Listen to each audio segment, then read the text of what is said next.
ang Presidential Broadcast Service. Radyo Pilipinas. Radyo Publiko ng Bagong Pilipinas para sa Bagong Pilipino. Naghahatid ng mahahalagang balita at impormasyon na guugnay ng pamahalaan sa sambayanan. Tulay sa himpapawid ng serbisyo publiko. Radyo Pilipinas. Radyo Publiko. Ang boses ng Pangulo. Sa Iloilo, Radyo Pilipinas. 585 AM. Usapang Agrikultura. Ang inyong source of daily agri-news. Talakayang siksik sa kaalaman. Hatid ay impormasyon mula sa pamahalaan. Pagpapayaman sa ating mga likas na yaman para mas mapaunlad pa ang isa sa mga paunahing kabuhayan sa ating bayan. Usapang Agrikultura. Dito lang sa Radyo Pilipinas.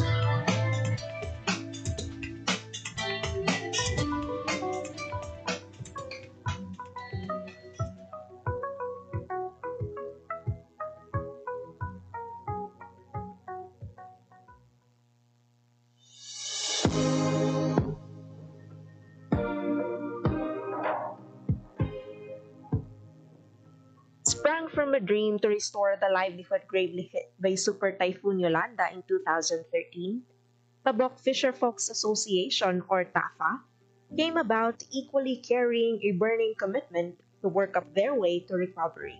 TAFA, in its budding year, started with 112 members upon establishment in August 2013. And almost a decade after putting up the People's Organization, to bring relief among the residents of Tabok, Libertad, Antique, this has grew into 130 members with 72 males and 58 females who have been walking hand in hand to improve their lives after braving catastrophe. As they tread their path of reviving fishing operations, the Philippine Rural Development Project of the Department of Agriculture, through the recommendation of the Provincial Local Government Unit, directed their rather headstrong aspirations into reality, approving them a 999,950 peso Lambaklad livelihood project, which was reinforced by the Regional Project Coordination Office 6 under IREP component. Ang project po namin ay tinatawag na Lambaklad Livelihood Project. Ito po ay isang uri ng panghuli po ng isda na ginagamitan po ng nets and ropes. So ito po ay naka-assemble sa ilalim po ng dagat at ito po ay may mga sandbags na pumipigil po sa nets para hindi po siya umakyat. Ito pong Lambaklad Livelihood Project po ay talagang environment-friendly gear po siya kasi ito po ay hindi nakaka-apekto sa kapaligiran. The system of fishing operates with one master fisherman or maestro, 3 rondas or watchers, and 20 busos or net pullers. The master fisherman would first assemble the busos upon signal of rondas through waving a flag queuing for another haul from the nets. Upon collection of the catch, the busos are then looking into their nets for damages and fixing them at once before they would hurl the nets for another pull-in, done 2 to 3 times per day.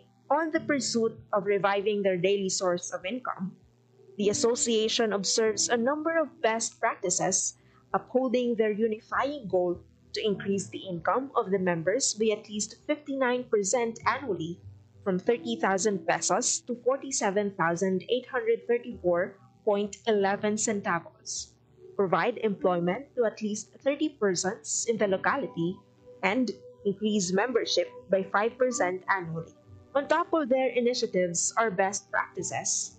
TAFA incorporated a weather monitoring mobile application, Windy, which helps them keep the weather in check for conditions that would possibly affect their operations, owing to the core of their association of restoring the livelihood devastated by typhoon. Members, particularly the fishermen crew, were trained and educated to make use of the technology at their advantage. It is being regularly monitored and cross-checked for accuracy and efficiency. Further, among the maintenance practices likewise observed were the monthly nets off, or the suspension of fishing operations, intended for net cleaning upon accumulation of moss, which lasts for a week, and a total nets off lasting for a month. Ang Lambaklad po ay nagsisimula po siya ng January to May. And then may total units off po kami na tinatawag pag June to September. Kasi yung time po ng total units off is habagat po siya dito sa place namin. So magre-resume po yung aming operation September up to May uli. Tuwing total units off po, bali ang ginagawa po ng aming mga members ay ang kumpunuhin po yung aming mga nets. Lilinisan po siya, tatanggalin po yung mga lumot, at i-repair po yung mga balsa, yung aming mga pump boat kung may sira po. Para po maka-prepare din po para sa operation po namin sa susunod po na mga buwan. So, sa time po na total units off, meron din po kaming capability building, mga trainings na kinakandak po namin para tuloy-tuloy po yung aming kaalaman. Kung kahit wala kami pong operation, tuloy-tuloy po yung aming kaalaman para po sa pagpapatakbo po ng aming project.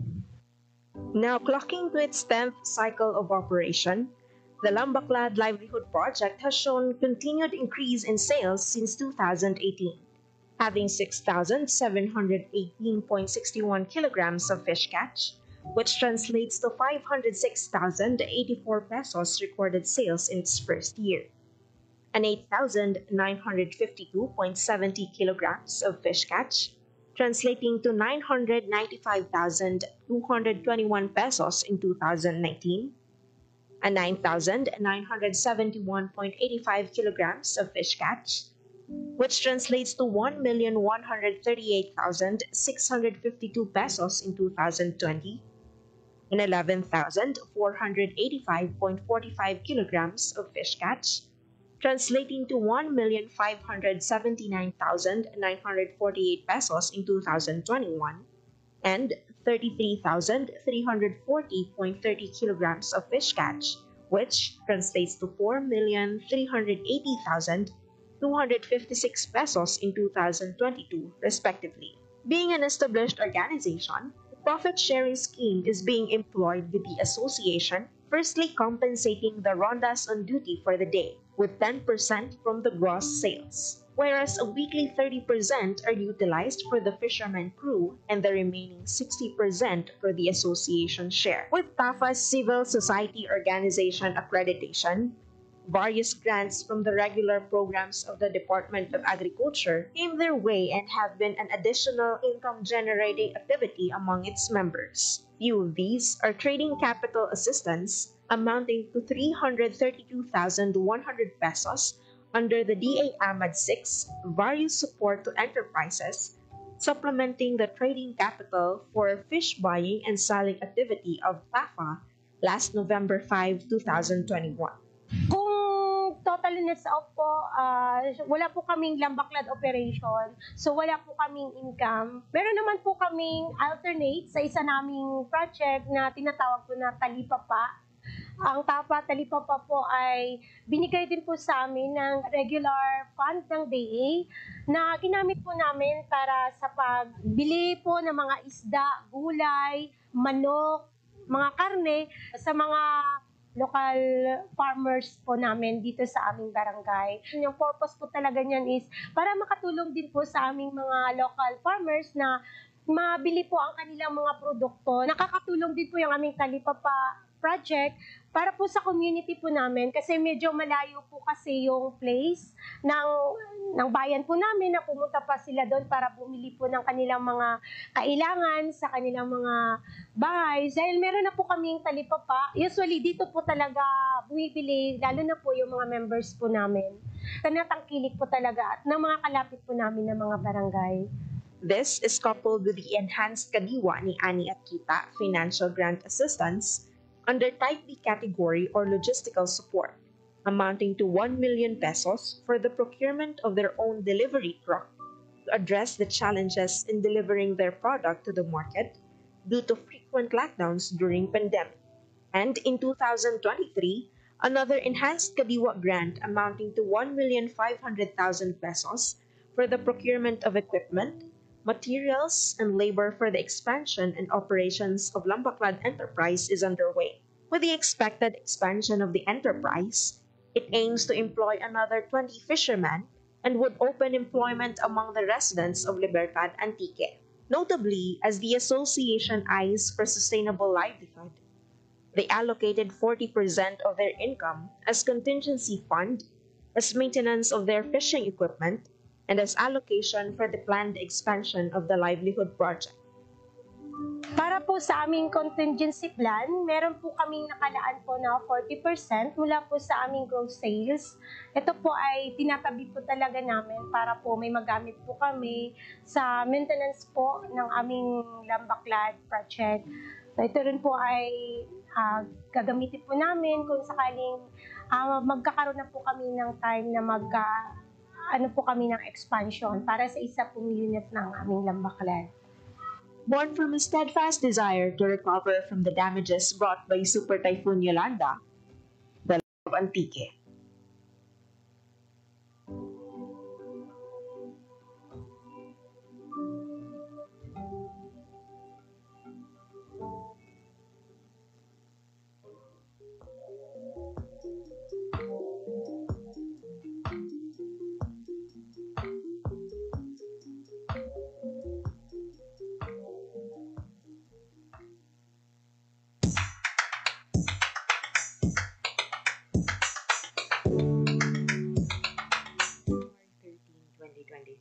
The Department of Agriculture Western Visayas, along with the Organic Agriculture Program and the Bureau of Agriculture and Fisheries Standards, awarded a certificate of accreditation to Aklan Provincial Organic Producers Association or APOPA as an organic certifying body in the province of Aklan.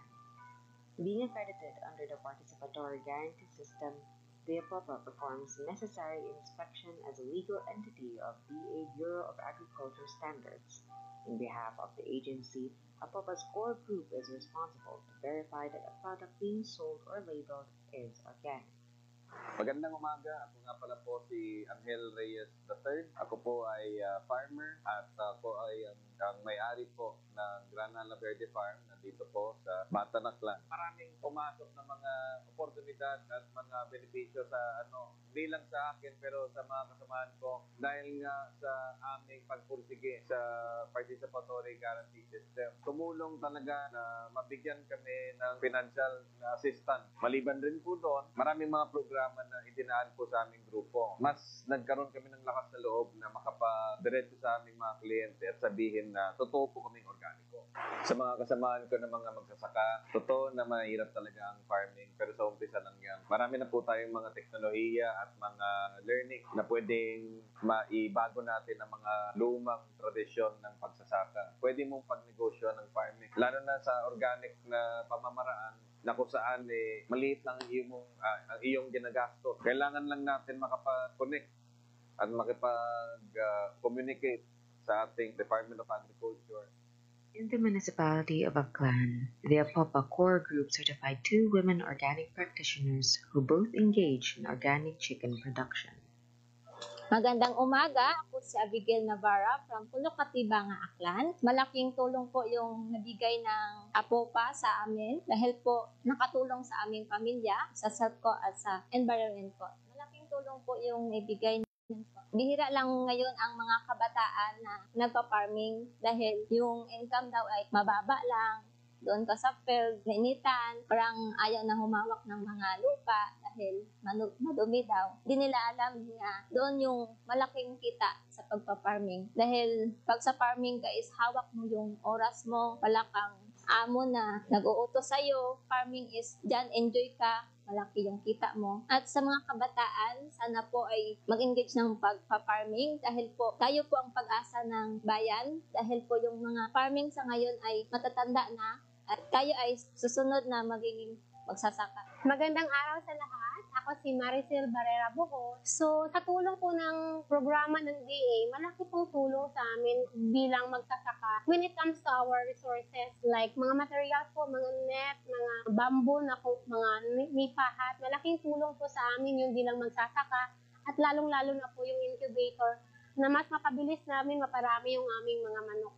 wala po dapat space ang kahirapan sa atin kung tayo lamang po ay masipag. Naniniwala po kasi ako na kapag gusto mo umangat sa buhay, kailangan mo magtrabaho. Kung mayroon kang dream or adhikain para sa iyong family, I have to work for it. So, as mother, mataas yung pangarap ko sa aking anak. At gusto ko rin magiging co-partner ng aking asawa. Kailangan ko mag-initiate kung anong dapat kong gawin para mapaunlad lalo yung aming pamilya.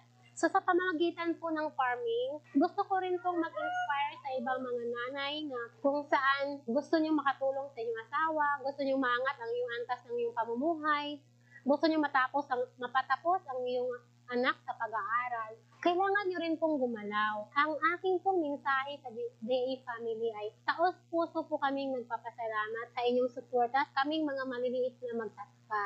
Ang inyong mga tulong po ay malaking tulong sa amin para mapaunlad ang aming mga pamumuhay.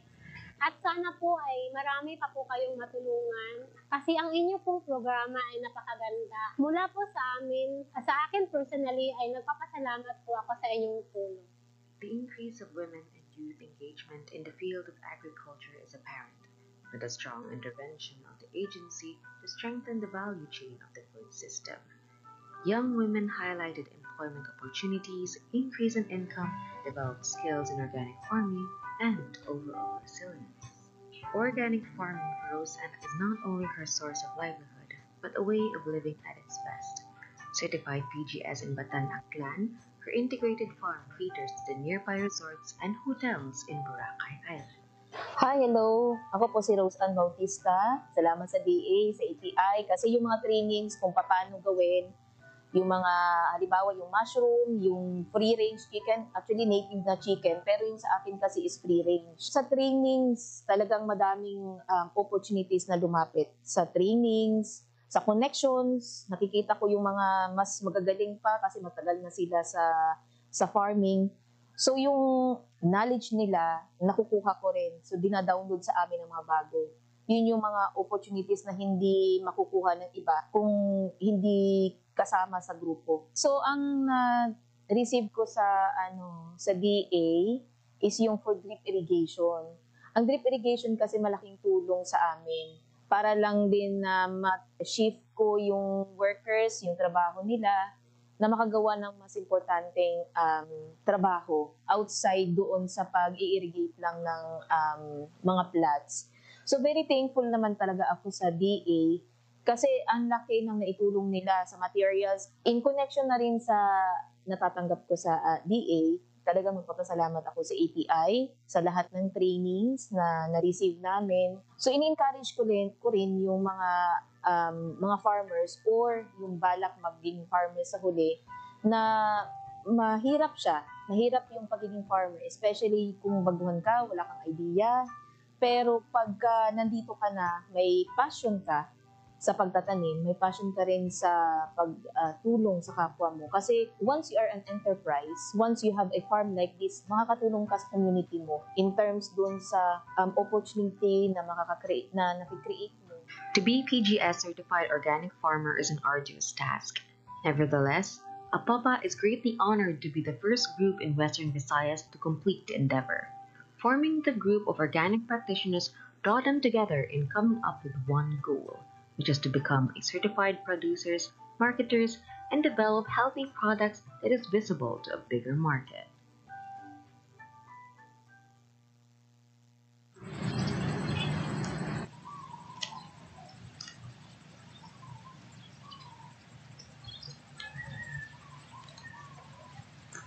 Ngayong nga good morning, ngayong aga sa inyong mga suki nga tagkalamati sa inyong programa, kada sa aton nga mga farmers. Good morning gid sa inyo. Ayan, narangid ka mo sa inyo tagsa-tagsa kapanimalay. Nagainom sa mainit-init nga kape, mainit-init nga taho o pon tsokolate. Good morning kay Sir Ricardo Rosendo Hintolea, Archel Encanto, kay Mark Buendia, subuman kay Richard Agodines kag Martin Posisyon. Salamat sa pagupod sa aton nga programa, no, kay Cesar Suidad, no, abala na to Ma'am Karen, si Sir Cesar ni adlaw gid, no, nga pamatig sa aton nga programa. Ipay gid siya sa panamyo naton last week, Ma'am Karen, no, sa aton nga programa. So Ma'am Karen, welcome ka sa aton nga programa sa imong opening message no sa bungaga. Sige, so kayo agad sa tanan, no?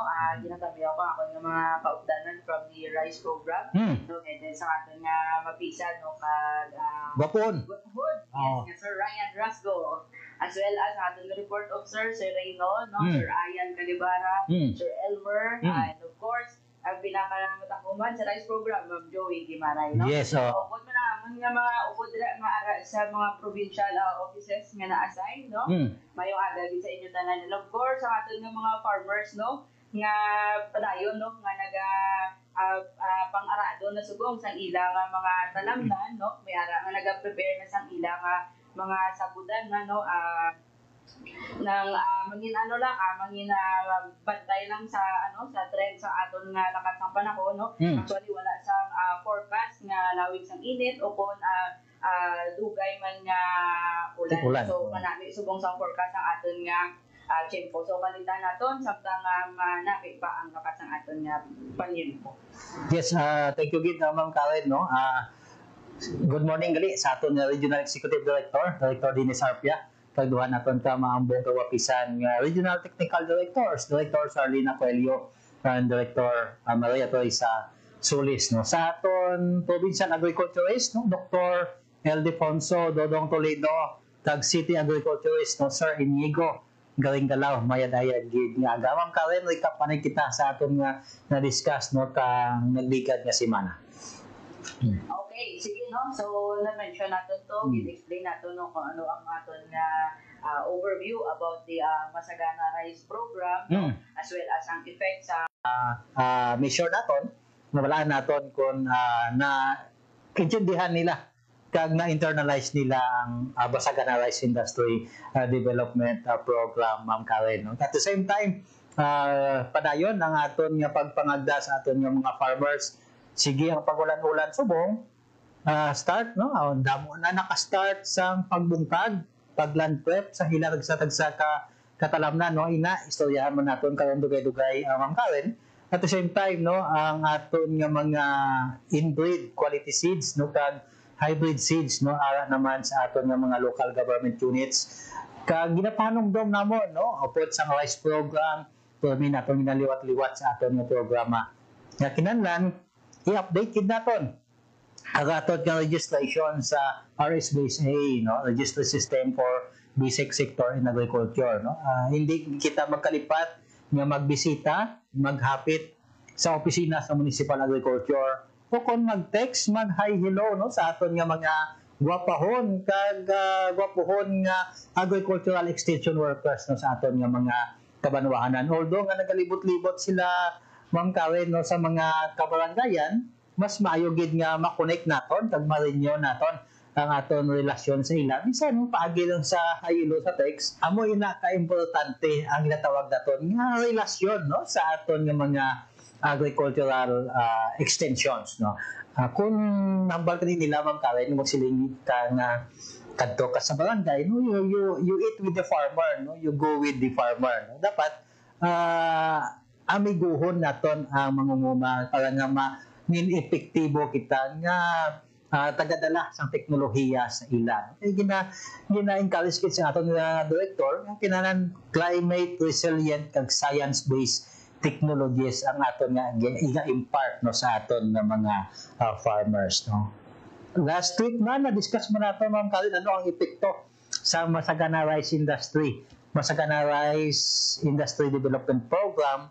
Kag siyempre lipay kita, no, taas aton yield, at the same time production, no, taas kag ang adoption sang aton nga farm mechanization amat-amat na gid nga nagasink in bangod sang kakulangan sang labor force, Ma'am Karen, manual labor force nga mag-obra sa aton nga talamnan. Ano ayhan ang cause ni Ma'am Karen? Yes. So tamo kita sa dapat hindi lang pag-mention. O kung baka pila kita sa coffee break. So tamo sa post, no, hindi properly mo utilize sa mga farm equipment. So nakakulang kita sa labor force sa aton nga ulong man. Because of course man siguro Sir James no atong trend sa technology no. So mas maayo nga i-maximize na po utilization paggamit sa aton nga mga farm machineries kaya nakaposisyon naman na ara sa inyo. Kung available man na. Subong tuig 2025 Ma'am Karen no. Pila ang atong allocation sa Masaganalized Industry Development Program? Okay, so this 2025 no, ang aton nga allocation is around 55,992 hectares ang na-cover no sa bilog nga Western Visayas. So ang breakdown sini may ara kita covered nga area of 1,500 hectares sa province of Aklan, 4,844 sa province of Antique, then 10,003 hectares sa province of Capiz, 782 hectares sa province of Guimaras, 27 hectares 863 sa province of Iloilo, and 10,000 hectares sa province ng Negros Occidental, no? So included pagyapon no ang probinsya sa Negros Occidental for this year 2025 no. Please take note no kay ang budget gyapon sa Negros Island region katunga ari mangyapon no diri sa aton DA Western Visayas. That's why included mangyapon sa aton nga target kag allocation no ang probinsya sa Negros Occidental. Ano may pinakadako nga allocation Ma'am Karen? Okay, so as to current na allocation naton, so we have mentioned kagina ang province of Iloilo which covers 27,863 hectares. So with that number of hectares Ma'am Karen, ano ang aton yung mga interventions sang MRIDP dira? Okay, so ang package of intervention nato no or subsidy under the MRIDP is ang aton nga 15 kilograms na hybrid seeds that is per hectare no 15 kilograms per hectare kaupod ang isa ka sakong urea 50 kilograms per bag isa ka sakong urea isa ka sakong muriate of potash no and then may araman kita partner diri nga biofertilizer and soil ameliorant. So as well as may mga package of trainings kita para sa aton nga mga farmer leaders, then capacity enhancement sa aton nga mga na-assign nga mga agricultural extension workers nga na-assign sa aton nga Masagana Rice program. For the inbred seeds, pila ka bags ang aton allocations Ma'am Karen? So same as true ang allocation sa inbred no, ang allocation naton nga at 40 kilograms per hectare. Per hectare. So take note no sa aton yung mga listeners, no, sa aton yung mga viewers no. For the hybrid seeds, 15 kilos no. 15 kilos ang aton allocation per hectare no. Damo ang hindi gawa magpati no kung hindi pa kun bunsido Ma'am Karen no nga makaigo ang 15 kilos no. Makaigo ang 15 kilos sa aton nga isa ka hektarya. But madamo naman sa mga farmers naton ang nakapamatuod nga nakaigo, nakasubra pa ganang iban, nakaigo ang 15 kilos sa aton 1 hectare kag nakapatubas sila sang damo no sa aton nga 15 kilos no. Take note kung gamay aton seeds nga nagamit, gamay less man ang aton nga production input no kay amo lang na ang aton kadapuan nga seeds nga mabakal no. Although nga mas mahal ang hybrid compared sa inbred, but still no ang production comparable man nga mabenepisyohan nato o magkanansyahan sa aton nga mga farmers no. Shout out kay Sir Solmi Ohario, isa sa mga farmers niya no ang nagapamatuod kag sa tanan naton nga mga FCAs no nga in place na sa paggamit sa mga rice transplanter no kay Ma'am Helen Bolivar sa Mina no. Salamat sa inyo pagpursige sa Mina Federation of Farmers Association no sa Banwa sa Mina Iloilo nga full swing ang ilang nga paggamit sang aton nga mga rice transplanter behind kag riding type no kag nagapamatuod gid nga makaigo ang 15 kilos no kay Sir Gilbert Timba no sa Pututan, shout out man subuman sa kay Murphy Kinlat sa Digli, shout out man no sa Lumanggas Ma'am Karen may nagamit man sang rice transplanter. Yes sir, so under sa Pulao multipurpose Pulao. So kay Ray Paulan so utilize na nila ang aton nga mga farm machineries no. Ang transplanter no ginagamit and then mga granular applicator. puspusan no ang aton nga advokasya no gagamiton gid naton ang mga rice transplanter no kay wala naton Ma'am Karen ang iban nga mga kabanwahanan may ara sila nga mga transplanter no pero underutilized no ang ini nga mga na farm implement. Testingan naton kung hindi kita kahibalo magpaigangot lang sa seedbed. Balan mo ang isa constraint siguro Ma'am Karen nakita naton kag usually nga feedback sa aton no nga mga extension workers is ang preparations sa seedbed no. Paano bala eksakto nga pag-prepare sang aton nga sabod no. So pwede kid kamo makapakigangot sa amon no o sa aton nga mga municipal agriculture office para nga mapahapos o kung may mga inobasyon kita, may mga practices kita Ma'am Karen nga pwede naton i-adapt sa inyo tagsa-tagsa ka mga lokalidad no. Istoryahanay lang na ang kinahanglan Ma'am Karen.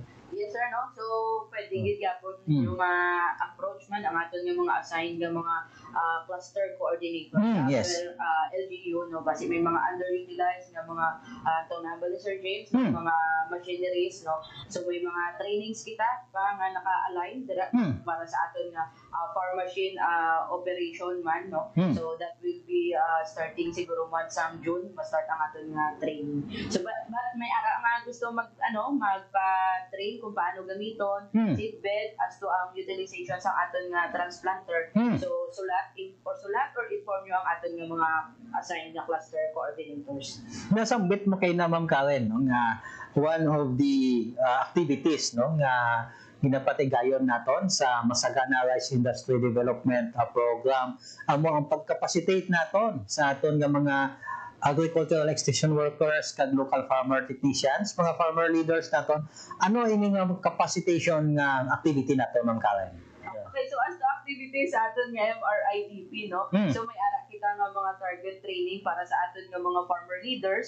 So ang aton nga mga farmer leaders amo ni ang aton nga leaders no from the organized rice clusters and then region-wide may target kita 5 batches. So 4 na ka-batch ang na-conduct, no? May remaining pa nga isa sa province of Iloilo kag Guimaras na. Yes. So ang venue natin is diri sa Iloilo. And then for the capacity enhancement naman sa aton yung mga agricultural extension workers no nga na-charge under the Masagana. So may ara kita 8 ka-batches no region-wide. And then ang na-conduct na naton is 5 batches training na. So may ara pa kita tatlo ka batch no that is for province of Aklan, duwa pa sa province of Iloilo. So ang mga topic na gin-covered naton today no sa aton nga training of trainers no is ang aton nga overview sang Masagana Rice Industry Development Program para nga further nga maintindihan nila kung nahanungod sa ano ang aton nga programa.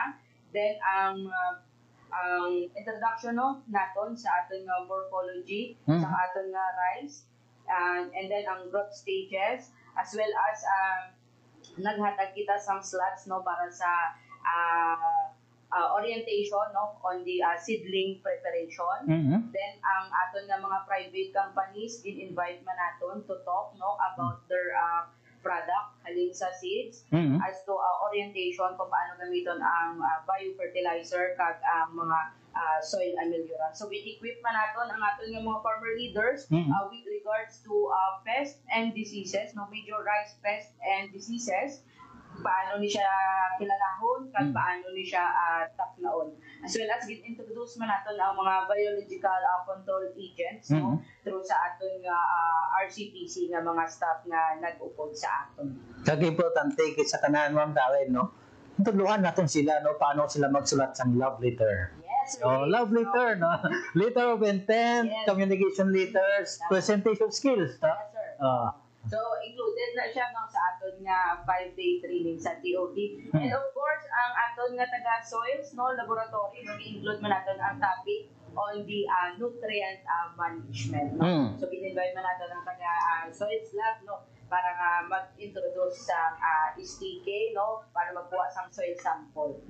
Importante gid nga subong nga tempo Ma'am Karen nga naka-establish na kita sa aton nga first cropping season. I understand may mga farmers kita nga analyze no sang ilang nga duta no sa aton nga soils laboratory no. We hope no nga ginpadasig man sa aton nga mga kaupod no ang pag-release sa result para nga eksakto na ang mabakal nga abono sang aton nga mga farmers nga iga-apply sa subong nga first cropping season no. Shout out kay Ma'am Bibilo Magdaog no, kay Ma'am Eileen May Andrada, kay Ma'am Rose ano apelyido ni Ma'am Rose nalipat ko. Basta kay Ronilo Kapitania no, congratulations Ronilo Kapitania. Sana mo kami hagadon magpangapi sa coffee break man si Ronilo. Salamat no sa pag-upod sa aton nga programa. Mabulan ko Ma'am Karen, last week na-mention ko may nag-intend na no na mag-supply sang rice coffee no sa coffee break no. Sa aton nga nag-intend no sa isa ka farmer associations naton no, i-refine mo gamay no ang aton nga packaging sa aton nga rice coffee no para nga ma-presentable siya kag kanan man namin may damil ang aton nga rice coffee no kung i-serve na naton itupad naton sa mga latte, mga ano pa iban nga ice coffee mapilian no ang aton nga rice coffee Ma'am Karen. Shout out no kay amigo naton kay sa Bertak Bihobla aton nga Municipal Agriculture Fernandez kay salamat sa pag-upod sa aton nga programa kadalagaan sa agrikultura sa mga membro sang Batad Green Farmers Association kag Pulacan Farm dira sa Pasig City kay Ireneo Pagal no. Salamat sa pag-upod sa aton nga programa kay Ireneo Sampani daw wala na ko kakaon sang tamis nga Ma'am Karen. Nabi ang tamis ipares sa kape sa coffee break. Kakaon ka ba sang tamis? Ang daw gabi bla. Oh. Pumalasay na yang tamis ha. Ang tamis nga lang niya. Tamis lang nga niya pero ang amo na tuon niya wala sing lasa. Ano na patay akong cellphone kawin no. So padayon kita na sa aton nga programa kadalagan sa agrikultura sa Kabisayan na katundan no. Importante ang pagcapacitate naton no sa aton nga mga local farmer technicians kag farmer leaders Ma'am Karen no. So with this kung makompleto na naton no ang aton nga mga target nga trainings no kag capacity enhancement sa sini nga group sa aton nga mga farmers may target man sila Ma'am Karen nga i-cascade ini o kung ipaalinton ini sa ilang nga mga farmer members. Yes Sir James no. So ako ginahaton nga pinaka after sang training muna ang pinaka main goal nato no nga ang gin-train naton nga mga farmer leaders no are obliged no nga i-cascade whatever nga learnings nga natun-an nila sa parehas Manila nga mga farmers nga uhaw sa mga knowledge no. Nagipalapot dito sa iban ang amo na ang ginagamit proper nga paggamit example sa aton nga mga biofertilizer, soil ameliorants, paano huluman ang binhi no sa aton nga mga hybrid rice varieties. Shout out kay Ma'am Roselyn Sotomel kag Sir Noel Sotomel no at the same time sa kay Ma'am Marilu Gonzaga no sa Dingli. Salamat sa pag-upod sa aton nga programa kadalagan sa agrikultura. Ang target production ang yield naton Ma'am Karen for 2025 na discuss naton. Okay, so kung last sining 2024 nakakuha kita sa 4.09 tons per hectare no. So this 2025 no kung kaluy-an kapaboran kita sa Kimpo no. Ang aton nga target yield nga gina-aim is around 5.5 tons per hectare. 5.5 tons. Yes, kagi kinahanglan naton gid Ma'am Karen pataason ang aton nga target yield no kay nabasahan ko na siplatan naglabay-labla sa aton nga feeds no. Ang data sa aton katuwang nga opisina no ang Philippine Statistics Authority no nagbubo ka na production for the first quarter no compared nato nagligad nga tuig no kag damo sa mga factors nga i-consider naton dira no. We're glad no nga hopefully manginlain na ang chairperson sang agriculture sa Senado Ma'am Karen. Yes. Kag at the same time no tanawon nato no kung ang advokasya balasang aton nagligad nga bulan nga farmer director no sa Farmers and Fisher Folkman Sir Bren Mundihar yang mga idle lands kinahanglan himo naton nga productive no kung pwede man naton ma-target for expansion no matamnan naton sa palay matamnan naton sa mais kag iban nga crops mas maayo gid Ma'am Karen no. So aside from these mga activities no we have mentioned soil ameliorants mga aton nga ano kanang isa biofertilizers no we cannot name sang brand no sang aton nga mga biofertilizers but these interventions is vital no sa growth stages sang aton nga palay mo kay. Yes sir no so well anyway no ang aton tanan nga mga LGUs no may ginkandak kita nga mga briefing and orientations tanan nga mga LGUs no so nag-start siya sang last April to second week yata sang May. Tapos naton tanan ka orient no pandakan sang briefing and orientation tanan nga LGUs nga may ara kita subong sa hybrid nga allocation.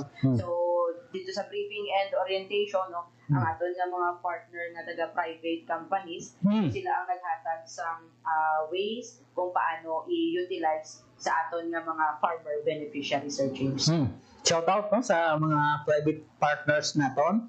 Mabla naton gasunod kamo sa aton nga programa Ma'am Karen. We will be monitoring sa aton nga mga farm demos no mga demonstration farms naton and ang pag-monitor naton all stages no. We hope ma-feedbackan nyo kami para nga makatuan namon kag we can take no sa aton nga mga social media nga mga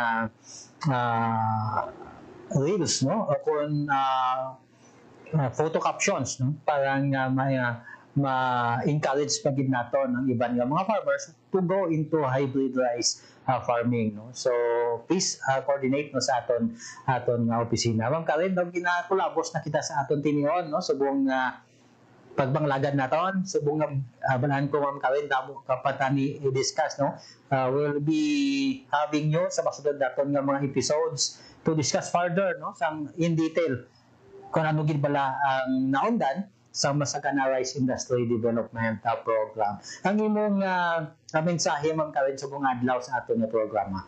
Okay, sige no. So sa aton nga mga tigbalamati no, especially sa aton dira nga mga farmers nga bugtaw na no pag in tune gid sa. So to hambali sir, proper communication lang no. Yes, kung may mga problema no with regards to germination sa aton nga mga hybrid rice seeds no. So makig-angot no sa aton nga local government unit, inform nyo sila para nga at least kabaluman sila sa sitwasyon dira sa ilang nga mga produkto no.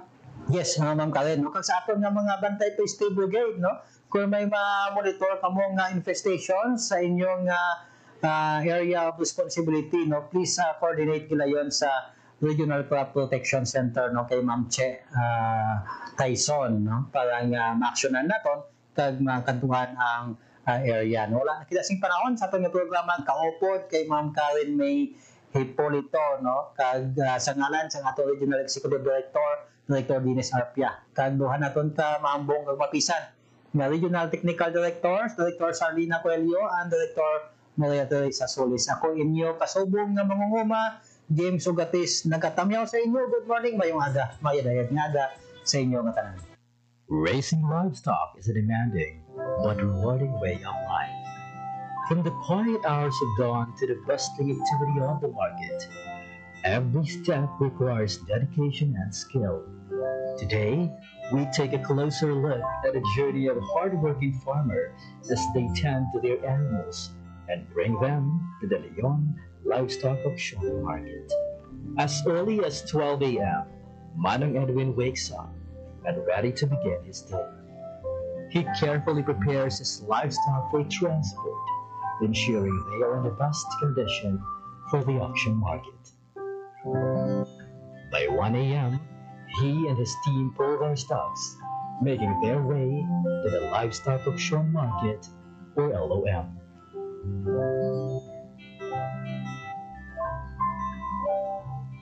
Selling livestock is not just about bringing animals to market.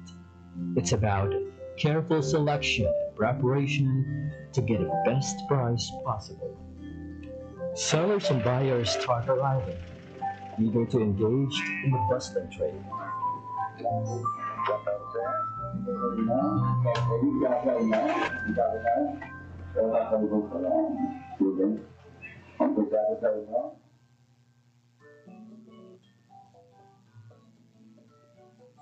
Each livestock is carefully weighed on the digital weighing scale. After weighing, every animal is assigned a number, making it easier for buyers to track their chosen stocks.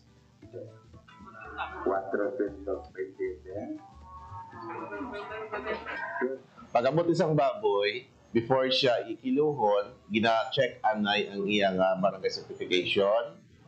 And then, hindi why sang kiluhay nga matabo unless nga waay pa maabot ang buyer at saka while nga nagakilo katanaw man ang mga farmers nga kung sa diin mabalaan nila kung pila ang kilo sang ilang baboy.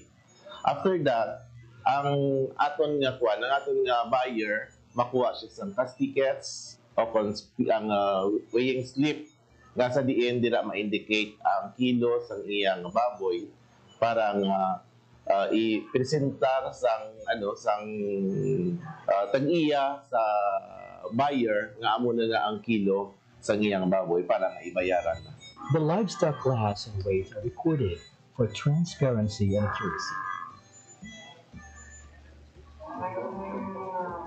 At a livestock auction market, each stock is meticulously inspected by potential buyers. Every detail, from size and weight to overall health, is carefully evaluated.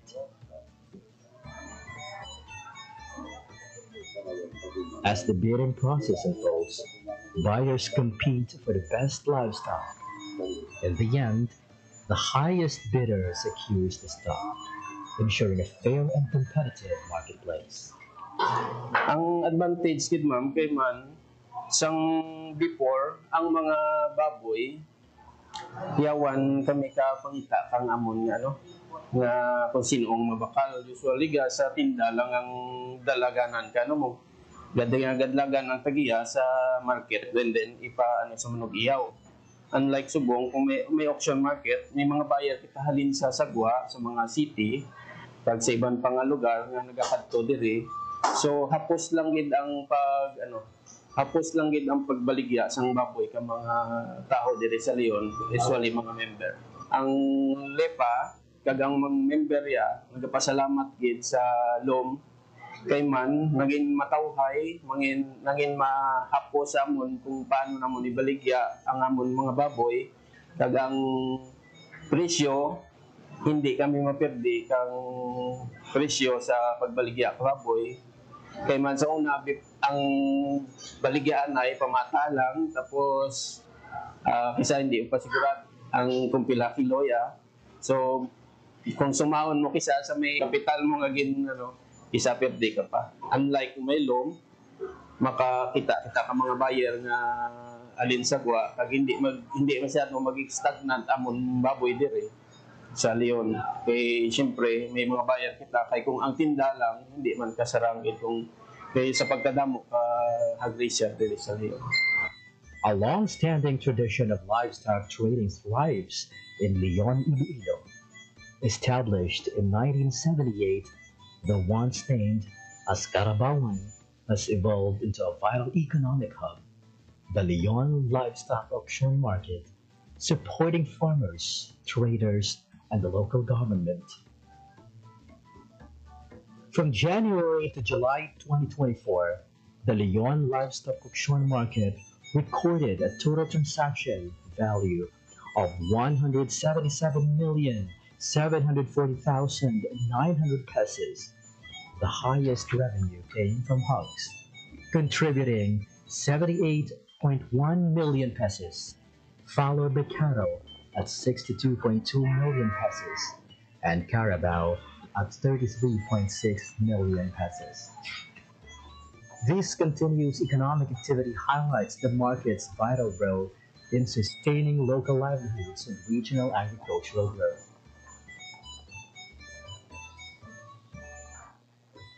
Just to give you the idea, Leon, before, we have challenges now facing in the management of our livestock auction market. Well, one of those is the limited facilities that includes the shed, and then the problem on drainage, and then the manual weighing, of course. Before, we've been doing that.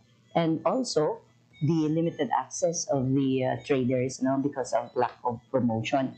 And we have a long duration of transactions during that time. It took the personnel around 10 hours just to complete the transaction, or just to just to give the services to our clients as well, and also a limited revenue. I am appealing, nagapangabay ako sa mga pumuluyo natin sa Banwakang Leon that bunuligan natin dyan. Not only nga naga-benefit kita, kang atin nga pangabuhian di dyan, kag ang atin lagi kada ginalantaw nga mas makabulig pagid sa economy kang atin pumuluyo. Kami naman di dyan sa munisipyo lokal kang Banwakang Leon, rest assured that we will do our best as mayor of this town. Himuon naman ang tanan-tanan para mas ma-improve pagid kag kilalahan ang Banwakang Leon, not only the summer capital of the province of Iloilo and the fruit and vegetable basket of Iloilo, but the livestock hub of the province and the whole Philippines. From a small trading post at the back of the municipal hall to a thriving livestock auction market in Barangay Talapungan, Leon Livestock Auction Market has continuously adapted to the needs of farmers and traders. With the support of the Japan 2KR project and local government investments, the market has undergone major upgrades. And we have also our improved system of operation. So, kanakauna, sa kami alas 4, pero nag-end kami alas 2, alaw na. But for now, nag-end kami sa kami alas 4, nagatapos kami 7 to 8 a.m. So, while rin so far, yung mga transactions, so mga baka na nag-bring dyan subject for pick up rin kang mga buyers. Kami kang assessment together kang ng stakeholders, kanda kami meetings, pag kinunanan with our traders, with our buyers, with our livestock racers, so kung paano bagay na-improve ang sistema kag management kang ating livestock market. With over 8.7 million pesos in funding from both the Department of Agriculture and local government unit, the Leon LOM now offers organized trading and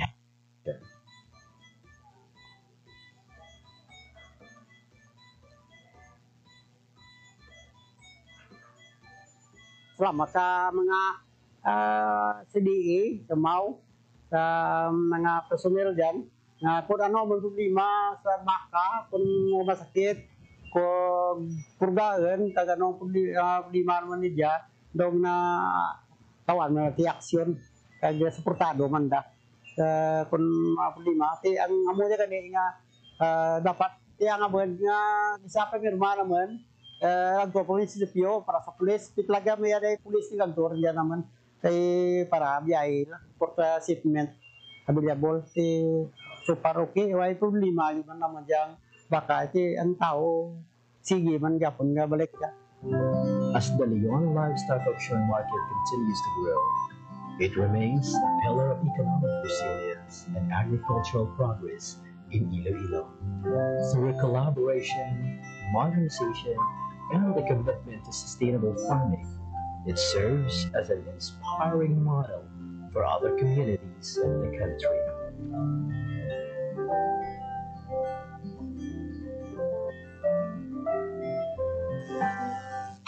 Hatid ay balita, impormasyon at sari-saring kaalaman tungkol sa sektor ng agrikultura sa ating bayan. Usapang Agrikultura kasama ang Department of Agriculture. Alamin ang mga hakbang ng administrasyon para mas mapaunlad pa ang iba't ibang industriya agrikultural at pakinggan ang mga proyektong handog sa mamamayan upang mapalago ang kanilang mga kabuhayan. Usapang Agrikultura, Lunes hanggang Biyernes, alas 5 ng umaga, dito lang sa Radyo Pilipinas. Ang inyong tulay sa himpapawid ng serbisyo publiko, ang Presidential Broadcast Service, Radyo Pilipinas, Radyo Publiko. Radyo Pilipinas. Radyo Publiko. Kinilala gala ng pang-international at prestigyosong Asia Pacific Broadcasting Plus Awards 2025 para sa kategorya ng Government Streaming. Ito ay dahil sa epektibo nitong pagsasanib ng mga tradisyonal na media tulad ng telebisyon, radyo at print para masabayan ang mabilis na pag-inog ng mundo ng digital at social media tungo sa mas epektibong paghahatid ng mahahalaga at napapanahong mga impormasyon sa mamamayang Pilipino. Kinilala rin ang Radyo Pilipinas dahil sa patuloy na pag-akyat ng rating. Ngayon ay matatag sa pang-4 na pwesto sa Mega Manila ayon sa pinakahuling Nielsen Radio Audience Measurement Survey. At sa social media, nakamit ang mahigit 2,000% pagtaas ng bilang ng mga sumusubaybay sa Radyo Pilipinas page sa unang bahagi ng 2025. Patunay ito na ang inyong Radyo Pilipinas Radyo Publiko ay tunay na kaagapay ng inyong pamahalaan sa paghahatid ng serbisyo sa mga mamamayang Pilipino. Mula sa aming lahat, sa ngalan ng inyong pamunuan at mga kawani ng Presidential Broadcast Service, kasama ang inyong mga himpilan ng Radyo Pilipinas sa buong kapuluan. Maraming salamat po sa inyong lahat, sa inyong pagtangkilik at pagkilala. Radyo Pilipinas. Radyo Publiko. Radyo Pilipinas. Radyo Publiko. Radyo Pilipinas.